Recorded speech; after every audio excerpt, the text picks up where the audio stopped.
সবাই বলে যে মুজিবকে হত্যা করা হয়েছে, কিন্তু আমি বলি না, মুজিবকে কেউ হত্যা করেনি। মুজিবের মৃত্যু মুজিব নিজেই ডেকে এনেছে। হাসিনা এবং শেখ রেহানা এই দুইটাও সেই দিন নাই হয়ে যাওয়াটা উচিত ছিল, এরকম মনে হয়েছে স্যার কখন? নেতা বঙ্গবন্ধু শেখ মুজিবুর রহমানকে রক্ষা করতে হবে। আজকে দেশের যে অবস্থা, স্বাধীনতা হুমকির মুখে, আজকে দেশের যে অবস্থা, সেই অবস্থায় স্বাধীনতা বিরোধীদেরকে যদি লাগামহীন ভাবে ছেড়ে দেওয়া হয় তাহলে স্বাধীনতা ক্ষতিগ্রস্ত হবে।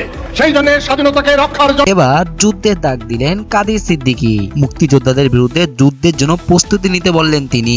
বিরোধীদেরকে যদি লাগামহীন ভাবে ছেড়ে দেওয়া হয় তাহলে স্বাধীনতা ক্ষতিগ্রস্ত হবে। সেই জন্য স্বাধীনতাকে রক্ষার জন্য তিনি বলেন, বঙ্গবন্ধুর হত্যাকারক হলেন একজন রাজাকার। বঙ্গবন্ধুকে নিয়ে ষড়যন্ত্র আমরা কিছুতেই মেনে নেব না। আমাদের ব্যর্থতা, আমরা বঙ্গবন্ধুকে সমানন করতে পারিনি। আমরা মুক্তিযুদ্ধে পাকিস্তান হানাদার বাহিনীকে দাঁড়িয়েছিলাম। আজকে যে অরাজকতা, দুর্নীতি চলছে, এটাকেও আমরা তাড়াতে পারবো ইনশাআল্লাহ।